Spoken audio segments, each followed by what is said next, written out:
이번 주 전 세계 투자자들의 관심은 제롬 파웰 및 연준 미팅에 쏠려 있었는데요.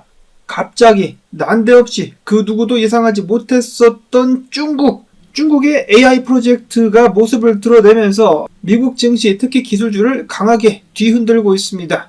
자, 그러자 미국 증시와 커플링이 된 비트코인도 획가닥 가고 있는 모습이 보여지고 있는데요. 알트코인들 살려내 이 자식들아. 자, 왜 미국 증시는 중국의 AI 프로젝트 때문에 경악을 금치 못하고 있는 것일까? 해당 중국 AI 프로젝트 이름은 딥시크라고 합니다.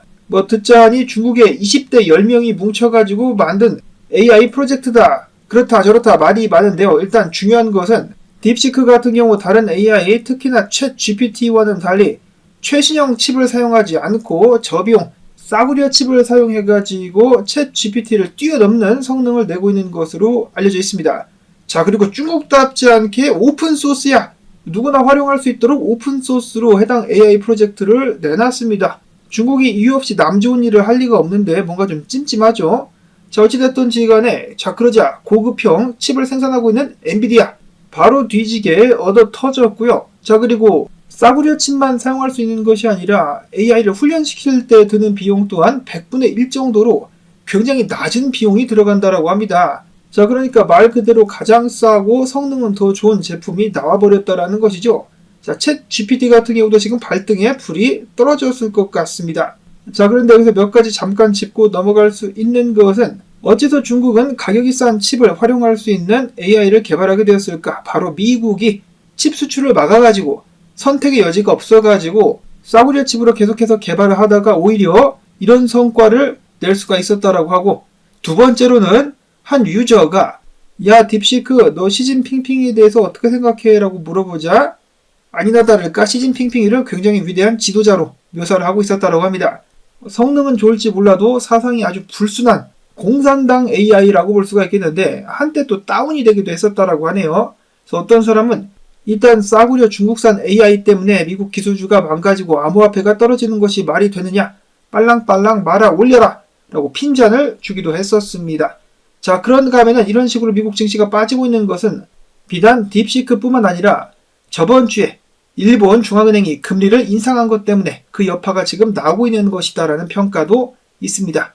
어찌됐거나 이 좋은 연휴에 개판이 발생하고 있는 가운데 나스닥 같은 경우 지금 장중 3%대 하락을 기록을 하고 있습니다. 다우 같은 경우는 회복을 해주고 있고 달러 같은 경우는 큰 변동성이 없는 가운데 나스닥의 발목이 잡혀버린 비트코인 10만 달러를 내주고 말았습니다. 99,729달러.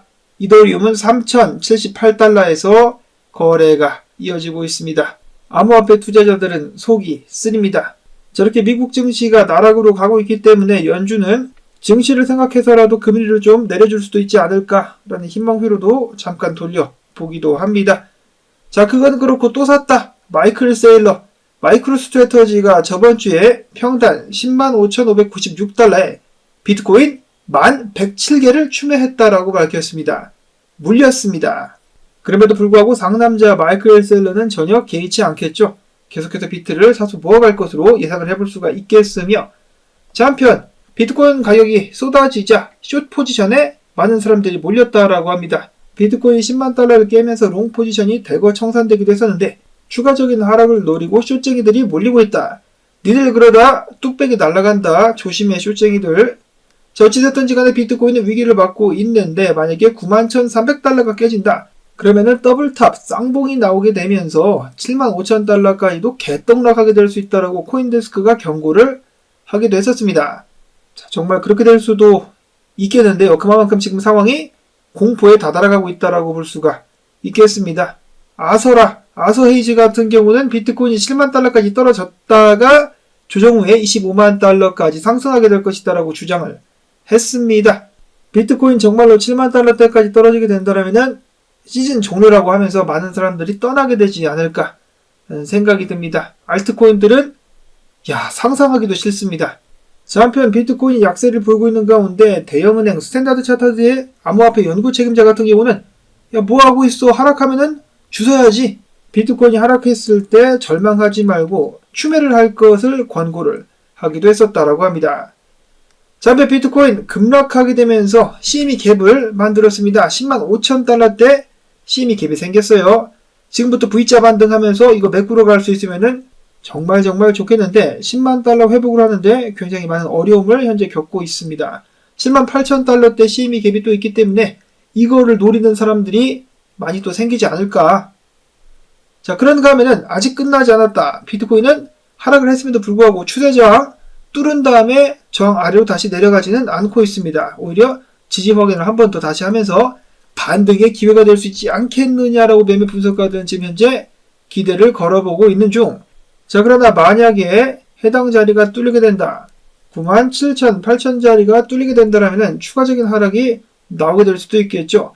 안데사, 사자머리 분석가 같은 경우는 요 패턴 있지 않느냐, 브로드닝 웨지 패턴을 아직 따라가고 있는 것이기 때문에 희망은 있다라고 또 이야기를 하기도 했었습니다.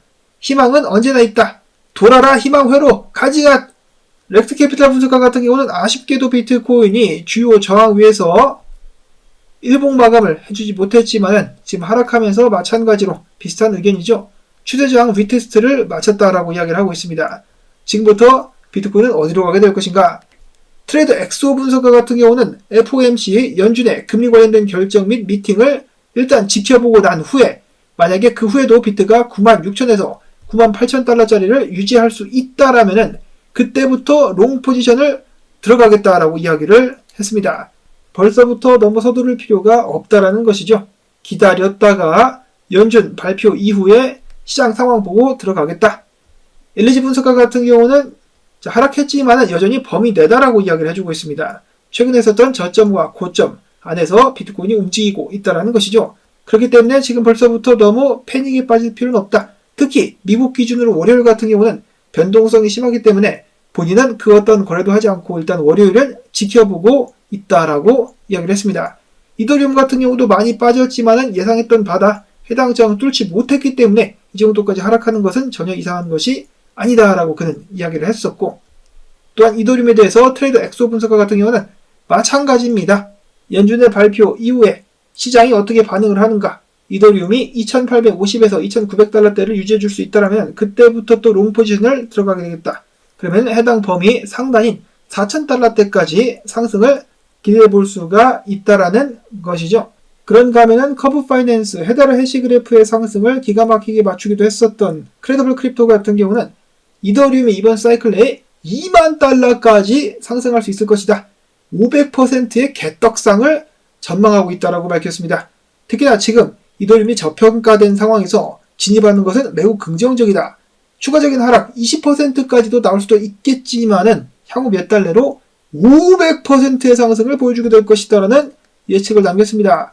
자, 과연 커브 파이낸스와 마찬가지로 이더리움도 그 예측에 따라서 크게 상승할 수 있을 것인가? 다만 만약에 이더가 2,400달러 아래로 떨어지게 된다면 손절을 치고 도망가라 라고 이야기를 했습니다. 자, 그런가 하면 이런 희망 회로도 돌고 있습니다. 과거 6년 동안에 이더리움은 2월 달에 모두 상승을 기록을 했었다. 2월 달에 좀 가자라고 이야기를 한 것인데요. 자, 이제 이더리움 투자자들 기댈 데가 없으니까 여기에라도 이제 비비고 있습니다. 지난 2019년부터 2024년 때까지 이더리움은 6년 연속으로다가 상승을 기록을 했었습니다. 과연 7년 연속 기록을 찍을 수 있을 것인가? 2월달 조만간에 개봉 박두. 그런가 하면은 리플사 같은 경우는 뉴욕 및 텍사스주에서 송금 라이센스를 취득하면서 사업을 확장시켜 나가고 있었습니다. 최근에 뉴욕과 텍사스주 내에서 실시간 글로벌 결제 솔루션에 대한 수요가 크게 증가했다라고 리플사 측에서는 밝혔는데요. 은행들이 국제 송금을 할 때 XRP를 보유하기 시작하게 된다면 이 많은 XRP 투자자들의 꿈이 현실이 되어서 이제 다가올 수가 있겠습니다. 마침 또 미국 내 은행들이 암호화폐를 보유 및 수탁할 수 있게 되지 않았습니까? 그렇기 때문에 좋은 상황들이 이어지고 있다. 자, 다만 분석 같은 경우는 의견이 갈렸습니다. 트레이더 엑소 분석가 같은 경우는 이전부터 XRP가 2달러 49센트였을 때부터 이런 식으로 3달러를 살짝 뚫었다가 다시 내려올 것 같다. 그러면 나 이 자리부터 숏을 들어가겠다라고 예측을 하고 있었는데 지금 현재까지 그대로 따라가고 있다는 것이죠. 내려오자 지금부터 숏 자리에 진입을 했다라고 합니다.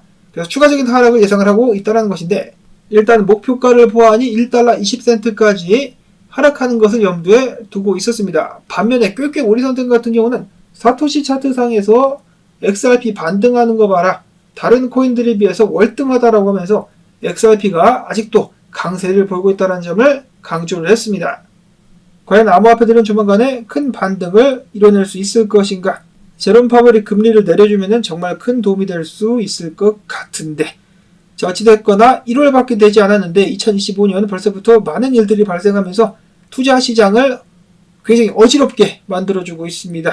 이럴 때일수록 여러분들 오히려 마음을 편안하게 차분하게 가지실 수 있기를 바라면서 오늘 나온 소식들을 도움되셨다면 힘든 시장 토마토 채널도 힘내자, 광고 영상 재생 한 편만이라도 마지막까지를 틀어주기를 통해 가지고 도와주시기를 부탁을 드리면서 저는 다음에 새로운 소식 가지고 또 인사를 드리도록 하겠습니다. 안녕히 계십시오.